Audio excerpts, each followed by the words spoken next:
चलो बेटा, good morning, Vipin sir is here. तो याद करो लास्ट लेक्चरनी अंदर આપણે વિદ્યુત સ્થિતિમાનનો તફાવતની ઉપર આપણે ચર્ચા કરી। ત્યાર પછી આપણે વિદ્યુત સ્થિતિમાન આધારિત અન્ય થોડા પ્રશ્નો સોલ્વ કર્યા। હવે આપણે આજે એક નવા ટોપિક પર જવાનું છે, વિદ્યુત સ્થિતિ ઉર્જા। હવે વિદ્યુત સ્થિતિ ઉર્જા સ્ટાર્ટ કરતા પહેલા યાદ કરો ગુરુત્વીય સ્થિતિ ઉર્જા ધોરણ 11 સાયન્સના ચેપ્ટરની અંદર આપણે ઓલરેડી ભણેલા છે। તો યાદ કરી લો, આપણે ભણેલા ગુરુત્વીય સ્થિતિ ઉર્જાનો કન્સેપ્ટ શું હતો? યાદ કરો, ગુરુત્વીય સ્થિતિ ઉર્જા ગ્રેવિટેશનલ પોટેન્શિયલ એનર્જી। તો બેટા એનો મતલબ કંઈક આવો હતો કે પૃથ્વીની આસપાસ, યાદ કરો, પૃથ્વીનું માસ me, radius of earth re, અને પૃથ્વીની આસપાસ તેનું ફિલ્ડ मतलब गुरुत्वीय क्षेत्र। गुरुत्वीय क्षेत्र याद करो, आवा क्षेत्र में जो अनंत अंतरे थी कोई एकम दळना पदार्थ ने, याद करो, एकम दळ बराबर, परीक्षण कण, आ कणनु दळ आपणे लेता एकम दळ।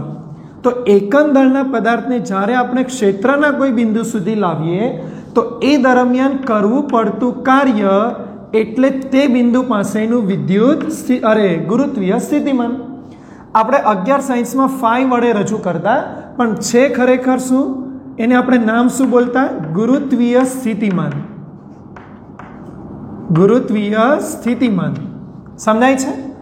अने व्याख्या प्रमाणे आपणे एने बोलता एकम दळना पदार्थने अनंत अंतरेथी क्षेत्रना आपेला बिंदु सुधी लाववा करवू पड़तुं क्षेत्र विरुद्ध कार्य। अच्छा, हवे ध्यानथी समझो। धारो के आपणे कोई एम दळना पदार्थने लाववानो थाय, तो एम दळना पदार्थने ज्यारे तमे क्षेत्रना कोई बिंदु सुधी लावो छो तो बेटा ए दरमियान जे कार्य थशे तो तमारे लोको याद राखवानुं छे, एकम दळना पदार्थनुं कार्य फाई तो एम दळना पदार्थनुं कार्य एम फाई अथवा फाई एम।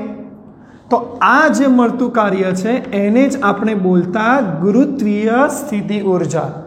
आज आपणा माटे हतुं गुरुत्वीय स्थिति ऊर्जा, यानी कि एक एम दळनी वस्तुने ज्यारे क्षेत्रमां लावो छो क्षेत्र विरुद्ध काम करीने, तो ए दरमियान ए वस्तुमां जे ऊर्जानो संग्रह थाय ए ऊर्जा गुरुत्वीय एटले संरक्षित क्षेत्रमां ए पदार्थ संग्रह करे छे अने ए ऊर्जानुं नाम छे गुरुत्वीय स्थिति ऊर्जा।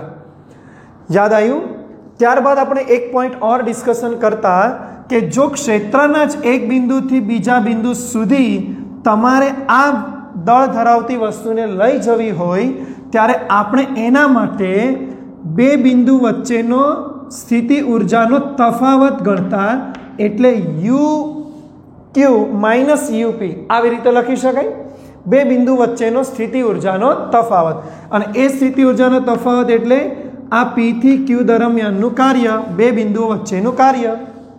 સમજાય છે મારી વાત? તો આ રીતે આપણે સ્થિતિ ઊર્જાનો તફાવત ગણતા। તો દીકરા આ જે કન્સેપ્ટ આપણે ભણેલા એ આપણે ગુરુત્વીય સ્થિતિ ઊર્જાની અંદર આ બધી વસ્તુ ભણેલા। આજે આપણે એ જ પ્રકારના કન્સેપ્ટ પર જવાનું છે અને આપણે તંત્રની સ્થિતિ ઊર્જા મેળવવાની છે। દીકરા તમને લોકોને ખબર છે સ્થિતિ ઊર્જાનો ઉપયોગ કરીને આપણે फ्यूचरनी अंदर विद्युत प्रवाह सुधी पहोंचवानुं छे, एटले हमणां आ विद्युत स्थिति ऊर्जा आपणे जाणता होवा जरूरी छे। हवे तमे लोको एवुं विचारो के आपणे एक तंत्र तैयार करवुं छे, एवुं तंत्र के ए तंत्रमां कंईक विद्युत स्थिति ऊर्जा होय, मतलब के कंईक ऊर्जानुं मूल्य तंत्र पासे होय अने ए ऊर्जा आपणे आगळ जता उपयोगमां लेशुं। तो ए तंत्रनी स्थिति ऊर्जा आपणे डेवलप करवी छे। तो आपणे काम करीए कि मिनिमम 2 विद्युत भार जो आपणी पासे होय अने एनुं कोई बनेलुं तंत्र होय तो आवा किस्सामां आ स्थिति ऊर्जा केटली हशे आपणे अहींयाथी शरूआत करीए। पछी धीमे धीमे आपणे तंत्रने डेवलप करता जशुं अने तपासता जशुं कि आ दरमियान आ ऊर्जानुं मूल्य वधे छे के घटे छे। समझाय छे? तो આપણે સૌ પ્રથમ અત્યારે શીખવાનું છે વિદ્યુત સ્થિતિ ઉર્જા અને શરૂઆત કરીએ કોઈ બિંદુવત બે વિદ્યુત ભારો ના બનેલા તંત્ર. ક્લિયર? ચલો તો આપણે ફર્સ્ટ ટોપિક ઉપર ચર્ચા કરીએ જેનું નામ છે બે બિંદુવત વિદ્યુત ભારોના તંત્રની વિદ્યુત સ્થિતિ ઉર્જા. યસ, વિદ્યુત સ્થિતિ ઉર્જા. ચલો નક્કી કરીએ બે વિદ્યુત ભારના તંત્રમાં સ્થિતિ ઉર્જા કેટલી હોય. સમજાય છે? ચલો ધ્યાનથી સમજજો. માની લો કે આપણી પાસે કોઈ ઇન્ફાઇનાઇટ ડિસ્ટન્સ પર હાલમાં Q1 અને Q2 બે વિદ્યુત ભારો પડેલા છે. કયા કયા? Q1 અને Q2. સમજ્યા? આ બંને વિદ્યુત ભારોને આપણે ક્ષેત્ર, જો વાતને સમજજો, આપણે બંને બાબતને શીખવાની છે. કોઈ ક્ષેત્રમાં લાવવાના છે અને કોઈ ક્ષેત્ર નથી. તો અત્યારે આપણે બધા એવું વિચારો કે અહીંયા આગળ કોઈ ક્ષેત્ર નથી અને આ વિદ્યુત ભાર બંનેને 1 by 1 આપણે તંત્ર બનાવવા માટે નીચે લાવવાના છે. સમજાય છે મારી વાત? હવે ક્યાં લાવવાના છે તો સ્થાન નક્કી કરી દઈએ. તો ધારો કે કોઈ રેફરન્સ પોઈન્ટ 0 થી પહેલો વિદ્યુત ભાર મારે અહીંયા લાવવો છે Q1. સમજાય છે? અને રેફરન્સ બિંદુથી અહીંયા આગળ કોઈ બીજા સ્થાન પાસે મારે બીજો વિદ્યુત ભાર લાવવો છે. તો બધાને ખબર, જો પહેલો વિદ્યુત ભાર તમારે લાવવો હશે અહીંયા આગળ, તો બોલો રેફરન્સ પોઈન્ટથી એનું અંતર કેટલું? ધારી લો R1. આ અંતર કેટલું? R2. સમજાય છે મારી વાત? રાઈટ? અચ્છા, હવે તમે મને જણાવો, આ તંત્રમાં Q1 વિદ્યુત ભારને અનંત અંતરેથી ક્ષેત્રના આ બિંદુ સુધી, બિંદુનું નામ આપી દઈએ P, સુધી લાવવા માટે ક્ષેત્ર વિરુદ્ધ બોલો કેટલું કાર્ય કરવું પડે? સમજીને જવાબ આપો. પહેલા વિદ્યુત ભારને P પર લાવવા માટે ક્ષેત્ર વિરુદ્ધ કરવું પડતું કાર્ય કેટલું?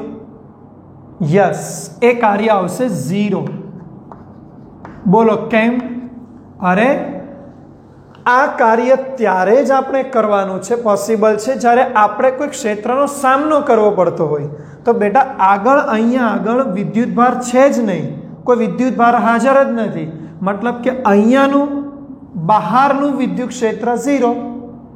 એટલે આ પ્રથમ વિદ્યુત ભારને અહીંયા સુધી પહોંચવામાં કોઈ ક્ષેત્રનો સામનો કરવો પડતો નથી. અર્થાત ત્યાં આગળ એમને પહોંચવા માટે કોઈ જ કાર્ય અથવા કોઈ જ ઉર્જા ખર્ચ થતી નથી. સમજાય છે? તો એ દરમિયાનનું કાર્ય કેટલું બનશે? 0. ધ્યાનથી સમજજો. ધારો કે કોઈ Q1 વિદ્યુત ભાર ને અનંત અંતરેથી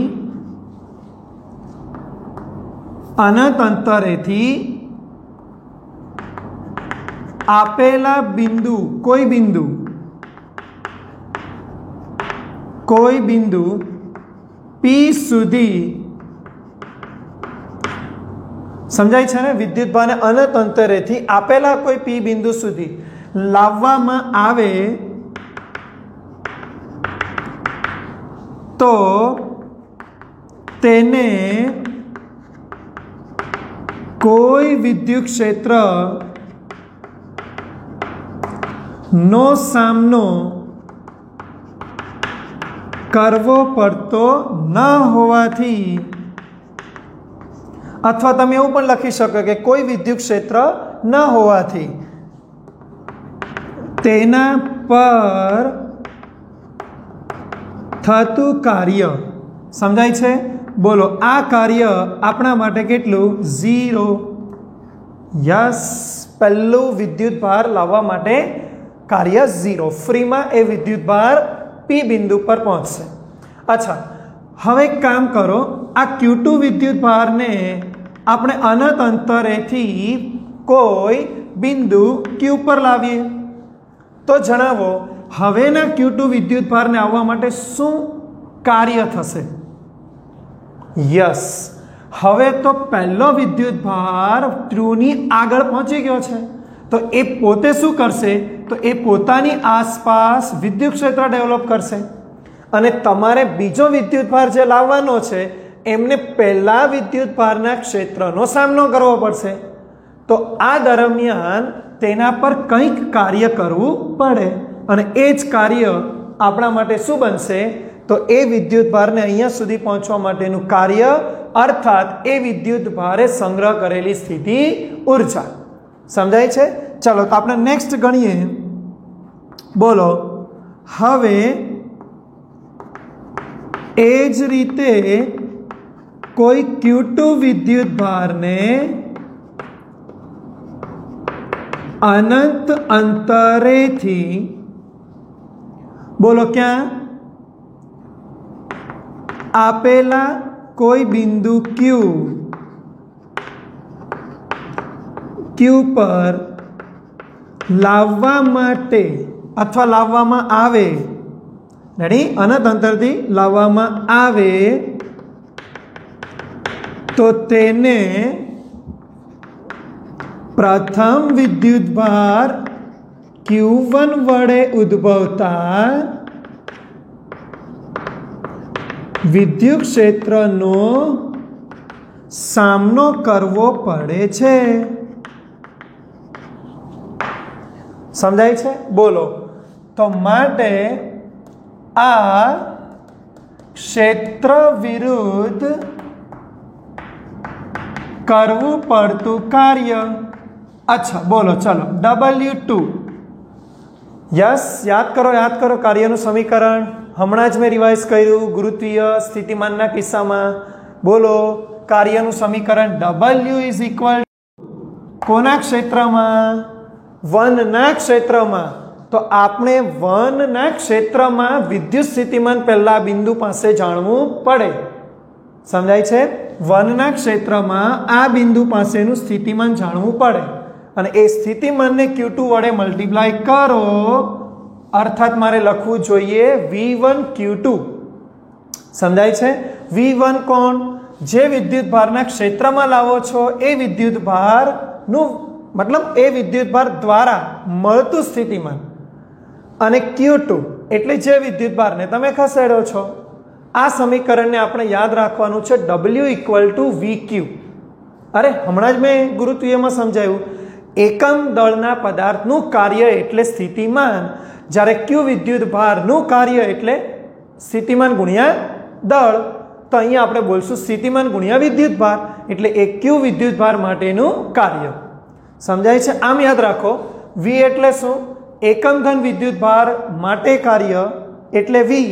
તો Q વિદ્યુતભાર માટે કેટલું? એટલે બની જશે QV, એટલે આ વિદ્યુતભાર Q2 ને લાવવા માટેનું કાર્ય થશે. અચ્છા, V1 ની કિંમત બોલો એપ્લાય કરી દઈએ તો W2 ઇઝ ઇક્વલ ટુ શું બનાવાય? કે Q1.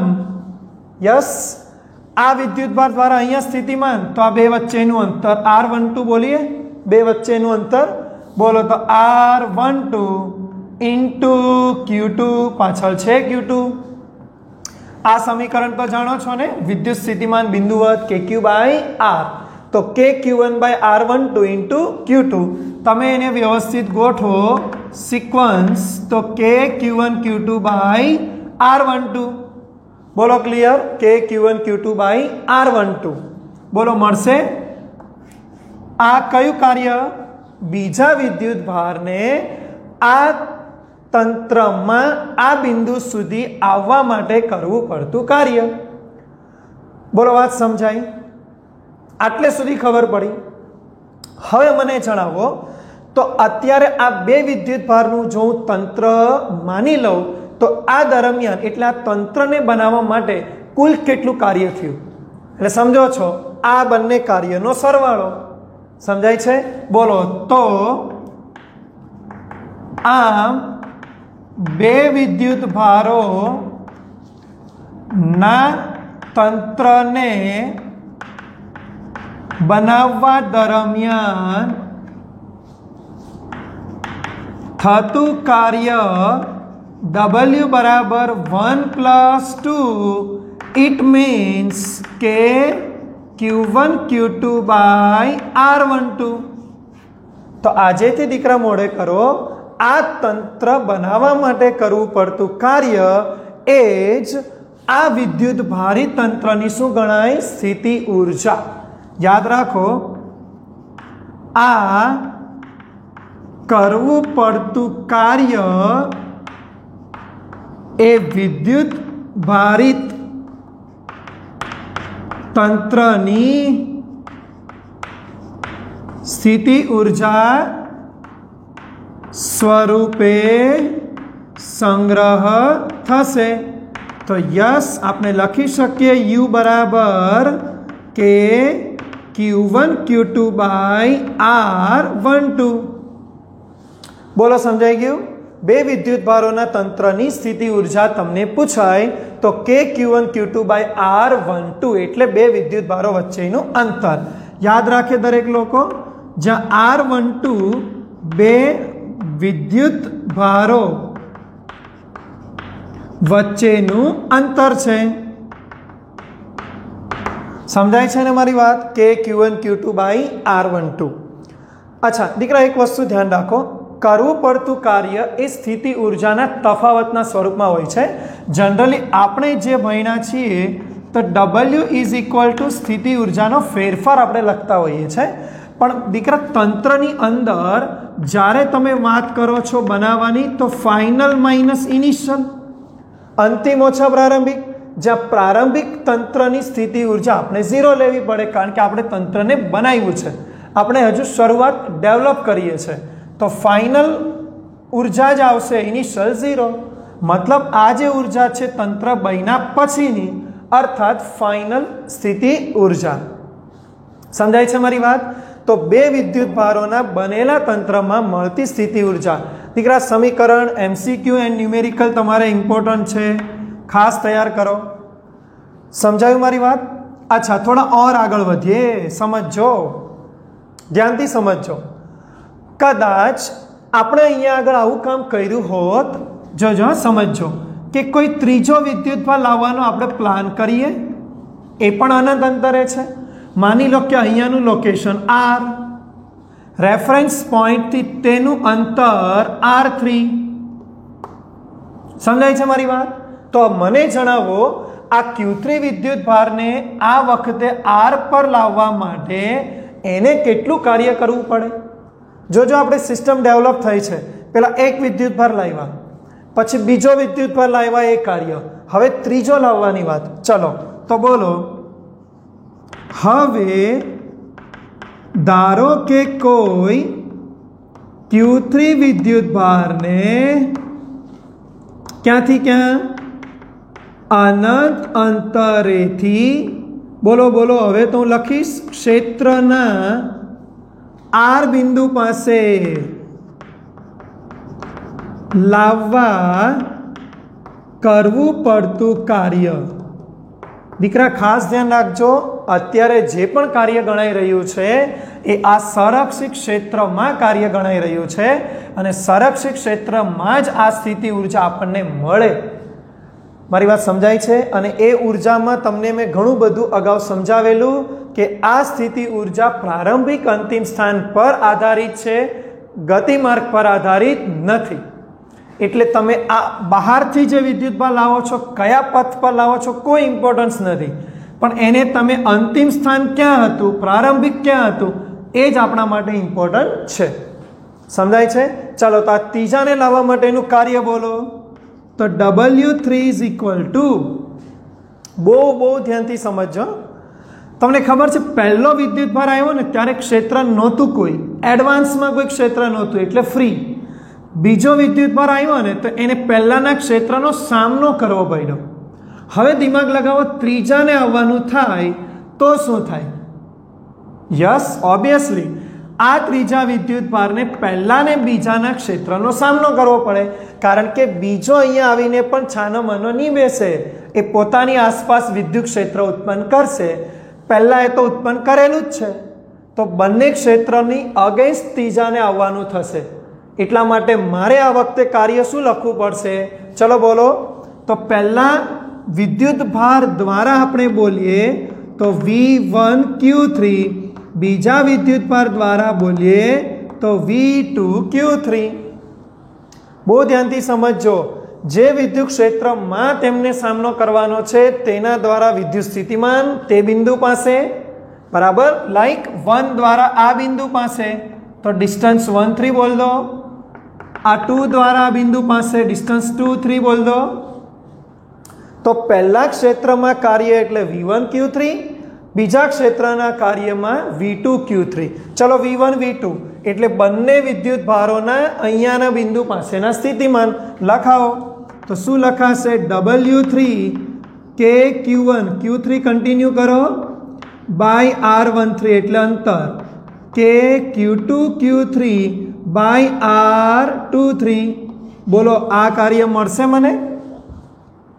મતલબ ત્રીજા વિદ્યુત પર આવવાથી મળતું કાર્ય K Q1 Q3 by R13 plus K Q2 Q3 by R23.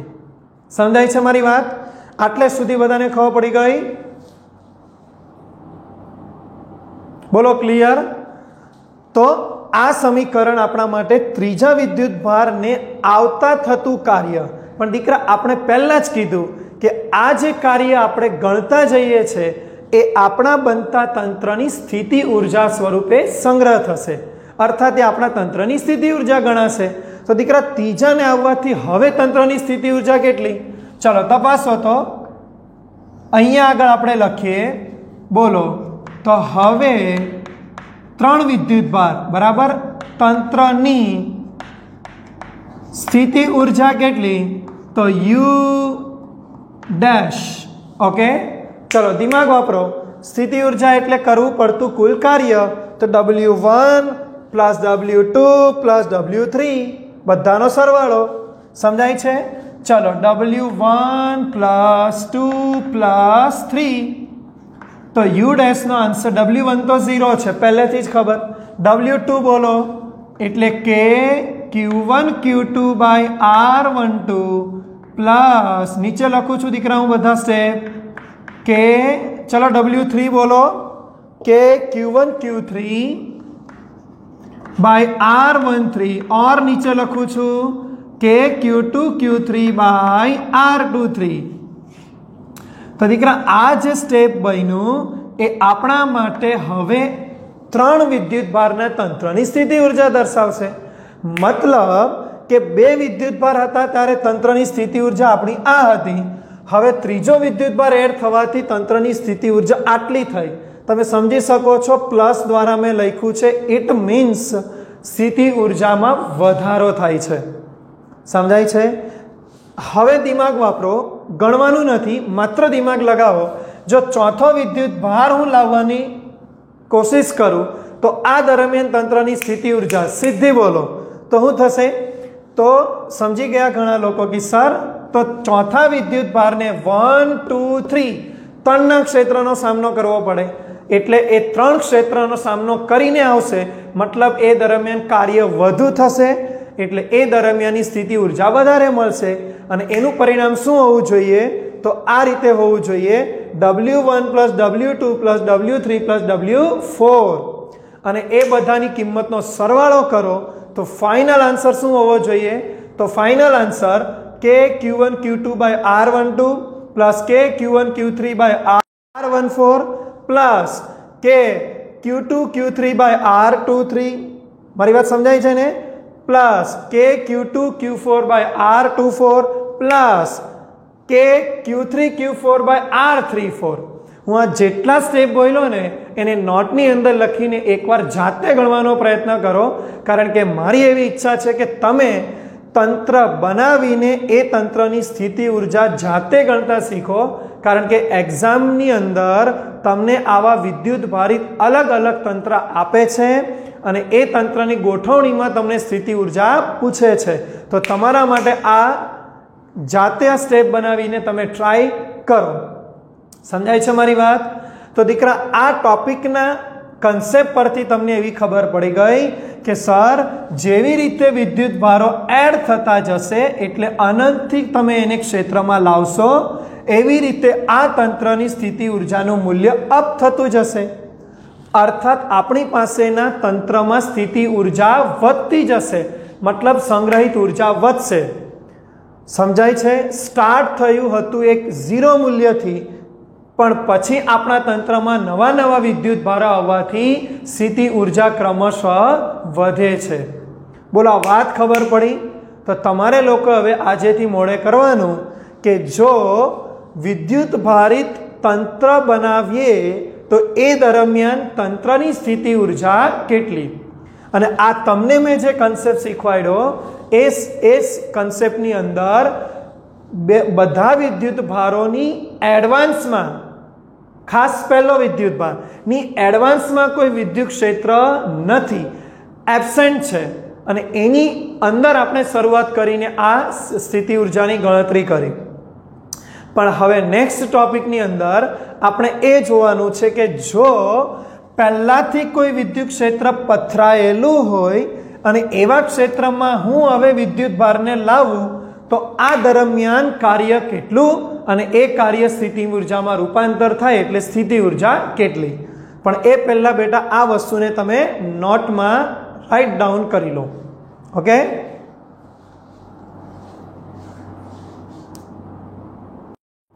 ચલો બેટા. તો હવે તંત્રના વિદ્યુત ભારોની સ્થિતિ ઉર્જા બનાવતા શીખ્યા, પણ આપણે હવે સાથે સાથે એ શીખવાનું છે કે બાહ્ય વિદ્યુત ક્ષેત્રમાં એકબીજાથી કોઈ આર અંતરે વિદ્યુત ભારને રાખીએ તો તંત્રની સ્થિતિ ઉર્જા કેટલી. ચલો સમજવાનો પ્રયત્ન કરજો. આપણે થોડું યામાક્સ પદ્ધતિનો ઉપયોગ કરીએ, વધારે ક્લિયર થશે. ચાલો ધ્યાનથી સમજજો. ધારો કે આપણી પાસે અનંત અંતરે 2 વિદ્યુત ભારો છે જેને મારે ઉગમ બિંદુની સાપેક્ષે કોઈ R1 અંતરે અને બીજો R2 અંતરે લાવવો છે. Q1 Q2 વિદ્યુત ભાર ક્યાં લાવવા છે બેટા? અનુક્રમે ઉગમ બિંદુથી R1 અને R2 અંતરે લાવવા છે. સમજાય છે? આપણી પાસે છે ક્યાં? અનંત અંતરે બંને વિદ્યુત ભારો પડેલા છે. એને તમારે 1 by 1 એકને અહીંયા લાવવાનો છે, બીજો વિદ્યુત ભાર તમારે 2 પર લાવવાનો છે. સમજાય છે? મારી વાત ક્લિયર થાય છે? અને અહીંયા બંને બિંદુઓ વચ્ચેનું અંતર ધારી લો R12. બંને વચ્ચેનું અંતર કેટલું બેટા? R12. ક્લિયર? ચલો તો હવે જણાવો કે આ વિદ્યુત ભારોને 1 અને 2 આ સ્થાન પર લાવવા કરવું પડતું કાર્ય કેટલું, અર્થાત આ તંત્રની સ્થિતિ ઉર્જા કેટલી.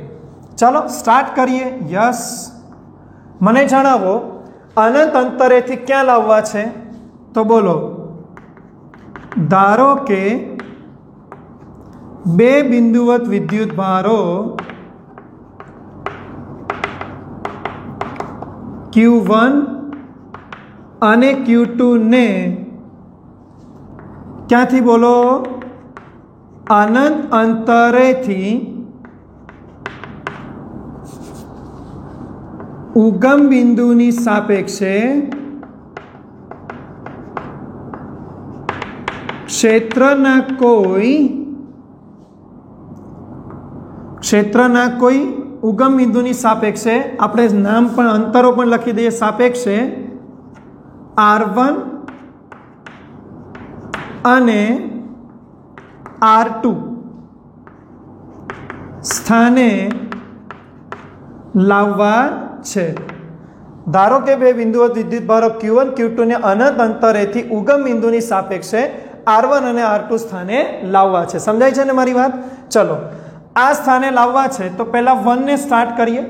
તો 1 વિદ્યુત ભારને અહીંયા લાવવા માટે કેટલું કાર્ય કરવું પડે? ચલો તો સ્ટાર્ટ કરીએ. પ્રથમ Q1 વિદ્યુત ભારને બોલો ક્યાં, કયા સ્થાન આગળ? O ની સાપેક્ષે R1 સ્થાને બરાબર લાવવા કરવું પડતું કાર્ય. ચલો બોલો, પહેલા વિદ્યુતભારને લાવશો તો કાર્ય કેટલું? W1 ઇઝ ઇક્વલ ટુ, ચલો બોલો બોલો બોલો બોલો. ઘણા લોકો વિચારતા હશે સર અગેન 0. બેટા એ પોસિબલ નથી, કારણ કે આ વખતે પહેલેથી આસપાસ વિદ્યુત ક્ષેત્ર છે. મેં તમને સ્પષ્ટ કીધેલું બાહ્ય ક્ષેત્રમાં લાવવાનો છે. મતલબ કે અગાઉથી જ કોઈ વિદ્યુત ભારનું વિદ્યુત ક્ષેત્ર ફેલાયેલું છે, એમાં બંને વિદ્યુત ભારો 1/1 આવે છે. તો આ વખતે Q1 વિદ્યુત ભાર ફ્રીમાં નહીં આવે, તો આ વખતે એના પર કાર્ય થશે. અને કાર્યનું સૂત્ર મેં તમને હમણાં જ શીખવાડ્યું, W = VQ. બોલો, પણ અહીંયા મારે શું લખવું જોઈએ? તો મારે લખવું જોઈએ આ સ્થાન પાસેનું વિદ્યુત સ્થિતિમાન ઇન્ટુ શું લખું? Into Q1. આ સ્થાન પાસેનું તંત્રનું જે વિદ્યુત સ્થિતિમાન આવે તે ઇન્ટુ લાવે તે વિદ્યુત ભાર. ચલો, સમજાય છે ને મારી વાત? આ વાત ક્લિયર થાય છે ને? આપણે બીની કિંમત હમણાં નહીં મૂકી શકીએ. શું કામ નહીં મૂકી શકીએ? કારણ કે આપણને ખબર નથી કે એ ઉદ્ગમ વિદ્યુત ભારો કયા છે, કેટલા છે. એટલે હમણાં આપણે રાખીશું V of R1, એટલે R1 પાસે વિદ્યુત સ્થિતિમાન. ઓકે, આ બિંદુ અને ઇન્ટુ Q1. અચ્છા, હવે બોલો, મારે Q2 વિદ્યુત ભારને અહીંયા લાવવો છે R2 સ્થાને. બોલો, બીજા Q2 વિદ્યુત ભારને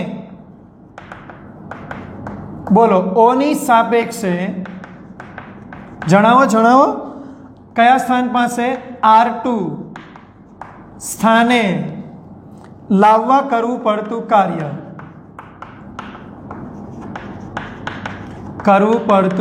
કાર્ય. W2. ચલો ધ્યાનથી સમજીને બોલો. બેટા ક્ષેત્રમાં લાવો છો તો ક્ષેત્રનો સામનો કરવો પડશે. V of R2 into Q2. ખતમ? વળી પાછું ખતમ નહીં. તમને બધાને ખબર છે આ વખતે ક્ષેત્ર પહેલેથી જે ફેલાયેલું છે એનો સામનો કરવાનો છે, સાથે સાથે વન વિદ્યુત ભાર આવ્યા પછી એના ક્ષેત્રનો પણ આ 2 સામનો કરવો પડશે. તો મારે અહીંયા આગળ આ 2 વિદ્યુત ભારને લાવવા માટે વન દ્વારા એના ક્ષેત્રમાં જે ક્ષેત્ર ઉત્પન્ન થયું વન દ્વારા એમાં એને લાવવાનો છે. તો મારે હજુ પણ એક સ્ટેપ લખવું પડશે. તો બોલો, મારે શું લખવું જોઈએ? વન દ્વારા સ્થિતિમાન, તો હું લખું કે Q1/R12 વિદ્યુત ભાર દ્વારા અહીંનું સ્થિતિમાન અંતર R12 ઇન્ટુ વિદ્યુત ભાર લખું Q2 જે લાવો છો. બોલો, ચાલે? તો પ્લસ Q1 Q2/R12. બોલો, મળી ગયું? તો આ જે મને કાર્ય મળે એ કયું કાર્ય? એ કાર્ય બીજા વિદ્યુત ભારને ક્ષેત્રમાં લાવવા દરમિયાન. અચ્છા બેટા, મને જણાવો, આ બંને વિદ્યુત ભારો ક્ષેત્રમાં આવીને ગોઠવાય તો હવે તંત્રનું થતું કુલ કાર્ય અર્થાત તંત્રની સ્થિતિ ઉર્જા બોલો કેટલી? બોલો, આ બંને વિદ્યુત ભારો ને ગોઠવવા કરવું પડતું કુલ કાર્ય એ તંત્રની સ્થિતિ ઉર્જા સ્વરૂપે સંગ્રહ થાય. સમજાય છે? તો બોલો, હું શું લખું? W1 plus W2. Yes, value બોલો. W1 plus 2, 1 ની કિંમત તૈયાર છે. V at R1 Q1 plus W2 V at R2 Q2 plus K Q1 Q2 by R12. Yes, આ જે આન્સર આપણને મળે એ આન્સર આપણા માટે તંત્રની શું દર્શાવે દીકરા? સ્થિતિ ઉર્જા. ટૂંકમાં તમને છે ને એક જ કન્સેપ્ટ માઇન્ડમાં રહેવો જોઈએ કે સર, જ્યારે આપણે તંત્રની સ્થિતિ ઉર્જા ગણીએ તો જે વિદ્યુત ભારને અનંતથી ક્ષેત્રમાં લાવો છો તો ક્ષેત્રનો સામનો કરીને લાવો છો તો એ જેટલા વિદ્યુત ભાર અગાઉ હોય એ બધાનું ક્ષેત્રમાં રહીને એના સ્થિતિમાન નક્કી કરો અને એ સ્થિતિમાનને વિદ્યુત ભાર જે લાવો છો મલ્ટીપ્લાય કરી દો એટલે એના કાર્ય મળતા જાય અને લાસ્ટમાં બધા કાર્યને ભેગા કરી દો તો તંત્રની સ્થિતિ ઉર્જા મળી જાય. બોલો વાત ખબર પડી? યાની તમે તંત્ર બનાવતા પણ શીખ્યા અને કોઈ બનેલા તંત્રમાં વિદ્યુતભારને લાવીને એની ઉર્જા ગણતા પણ શીખ્યા. બોલો ખબર પડી ગઈ? તો આવી રીતે તમે સ્થિતિ ઉર્જાની ગણતરી કરી શકો. ચાલો તો આ પણ તમારી નોટમાં લખી દો.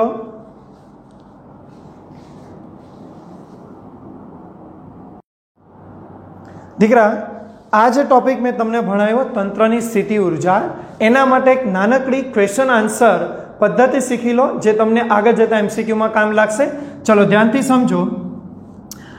આપણે 3 વિદ્યુત ભારોને ગોઠવીને એક સમબાજુ ત્રિકોણ બરાબર ડાયાગ્રામ તૈયાર કરી છે. 3 વિદ્યુત ભારોનું તંત્ર સમજાય છે? આ તંત્રમાં મને જણાવો વિદ્યુત ભારો એકબીજાથી એ અંતરે આપણે સેટ કરેલા છે યુનિફોર્મલી, બરાબર. હવે આ કિસ્સામાં તંત્રની કુલ સંગ્રહિત સ્થિતિ ઉર્જા કેટલી? બોલો, આવા સવાલ પૂછાય. તંત્રની સ્થિતિ ઉર્જા કેટલી? તંત્રની સ્થિતિ ઉર્જા તો દીકરા હંમેશા યાદ રાખો, આપણે ભણ્યા છો એ પ્રમાણે ચાલતા જાઓ. તમારે આમ જ ગણતરી કરવાની. જો પહેલો વિદ્યુતભાર આ લાવો તો ફ્રીમાં, એટલે કાર્ય 0 લખતા જ જઈએ આપણે. બીજો વિદ્યુતભાર બી આવશે, સમજાય છે ને? તો બીજો વિદ્યુતભાર આવશે એટલે પહેલાનો સામનો કરીને તો બોલો કે બંને વિદ્યુતભાર એટલે ક્યુ સ્ક્વેર બાય 2 વચ્ચેનું અંતર એ. સૂત્ર પ્લીઝ ભૂલતા નહીં. 2 વિદ્યુતભારના તંત્ર માટે કે Q1 Q2 બાય R12 બરાબર માઇન્ડમાં સૂત્રને બેસાડી દેજો, જે હમણાં સ્ટડી કર્યું. આ સૂત્ર અહીંયા એપ્લાય કર્યું છે એના ક્ષેત્રમાં બીને લાવવા. અચ્છા, પ્લસ કરતા જઈએ, આપણે ટોટલ કાર્ય ગણવું છે. ચલો ત્રીજાને લાવો છો તો ત્રીજો પહેલા બીજા બંનેના ક્ષેત્રમાં આવે. તો ચલો પહેલાના ક્ષેત્રમાં એમની હાજરીમાં કે ક્યુ સ્ક્વેર બાય એ, બીજાના ક્ષેત્રની હાજરીમાં કે q square by A. Yes, હવે ત્રણેયનો સરવાળો તો ટોટલ સ્થિતિ ઉર્જા 3 times kq square by a. Yes, this is the answer. Clear? ચલો ઓર એક ફોર એક્ઝામ્પલ, આપણે કોઈ સ્ક્વેર, ચલો કોઈ સ્ક્વેર બરાબર આવી રીતે કોઈ ચોરસ તંત્ર તૈયાર કર્યું છે જેની બાજુ કોઈ L છે અને આ 4 ખૂણા પર અનુક્રમે વિદ્યુત ભારોને ગોઠવેલા છે. સમજાય છે ને મારી વાત? રેડી? 2, 3.4 પોઈન્ટ. ચલો તો આ સ્થિતિમાં તંત્રની સ્થિતિ ઉર્જા બોલો. ચલો બહુ આસાન છે. હું ટોટલ એક સાથે લખીશ, બરાબર છે ને? ચાલો ક્રમમાં 1 વિદ્યુત ભારને અહીંયા ગોઠવો 0, કોઈ કાર્ય જ નથી. 2 વિદ્યુત ભાર ને લાવો તો 1 ની હાજરીમાં એટલે કે ક્યુ સ્ક્વેર બાય L, 2 વચ્ચેનું અંતર, પ્લસ ચાલો 3 ને લાવો તો 3 ને શું કરવાનું? 2 ને 1 ની હાજરીમાં. ચાલો તો પહેલા 3 ને 1 ની હાજરીમાં, બોલો 1 ની હાજરીમાં કે ક્યુ સ્ક્વેર બાય √2L. ખબર છે ને? કર્ણ √2L. યસ, તો આ 1 ના ક્ષેત્રની હાજરીમાં પ્લસ બોલો 2 ના ક્ષેત્રની હાજરીમાં કે ક્યુ સ્ક્વેર બાય L 1 ના ક્ષેત્રમાં. ઓકે, પ્લસ હજુ બાકી છે, ધ્યાનથી જોજો. ચોથો વિદ્યુત ભારને દીકરા શું થશે? 1, 2, 3 દરેકના ક્ષેત્રમાં આવવાનું. ચલો તો ચોથા માટે આવું કરો, 1 ના ક્ષેત્રમાં આવવાનું અને 3 ના. તો દીકરા બંને અંતર સેમ, તો ડાયરેક્ટ 2 times કરી દો 1 ની વેલ્યુ કે q square by L. Yes, અંતર સેમ તો બંનેનું ડબલ કરી આપ્યું. પ્લસ હવે બાકી રહ્યો આ કર્ણ પરનો વિદ્યુતભાર. બોલો તો આમના ક્ષેત્રમાં આવવાનું એટલે કે ક્યુ સ્ક્વેર બાય √2L. થશે ને કર્ણ અગેન? ચલો સોલ્વ કરો, બધાને એડ કરો. ચલો 2 times કે ક્યુ સ્ક્વેર બાય L, હજુ એક એટલે 3, અહીંયા હજુ એક એટલે 4, એટલે 4 times કે q square by L plus by √2 બે વખત છે, યાની 2 times કે ક્યુ સ્ક્વેર બાય √2L. અહીંયાથી √2 કેન્સલ, તો ઉપર એક √2 બચે કોમન આવતા હોય કોમન કરી શકાય તો KQ²/L આટલે 4 આટલે √2. યસ, આ આન્સર આપણા માટે આ ચોરસ બનાવેલા તંત્રની સ્થિતિ ઉર્જા દર્શાવે. દીકરા, આના ક્વેશ્ચન આન્સર એકદમ સરળ છે, પણ તમને થિયરિકલ નોલેજ હોવું જોઈએ કે મારે તંત્ર બનાવીને સ્થિતિ ઉર્જા કેવી રીતે ગણવાની. અને એમાં બહુ આસાન વસ્તુ, પહેલો વિદ્યુતભાર કોઈ ક્ષેત્રમાં નથી આવતો એટલે 0, બાકીના ક્રમશઃ જે સ્થાન પર આવે એને આગળ આવેલા વિદ્યુતભાર સાથે જોડી બનાવો અને એની સ્થિતિ ઉર્જાને પ્લસ પ્લસ પ્લસ પ્લસ લખતા જાઓ. આ રીતે તંત્રની સ્થિતિ ઉર્જા તમને મળી જશે. બોલો, ખબર પડી? તો આ બાબત નોંધ કરી દો. આવી રીતે તમને પંચકોણ, ષટકોણ કે કોઈ પણ આવા નિયમિત આકાર માટે પૂછાય તો તંત્રની સ્થિતિ ઉર્જા તમે આવી રીતે ગણી શકો. ખબર પડી ગઈ? લખી દો.